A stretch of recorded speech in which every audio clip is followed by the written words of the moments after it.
tomando fotos, porque esa que subí las gallos. Ya lo estoy.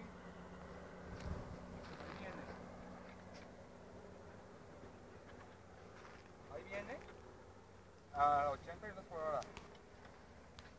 Y con media chancla. Es lo que me gusta, gallo, que con media chancla vuela rapidón. Entonces el viento.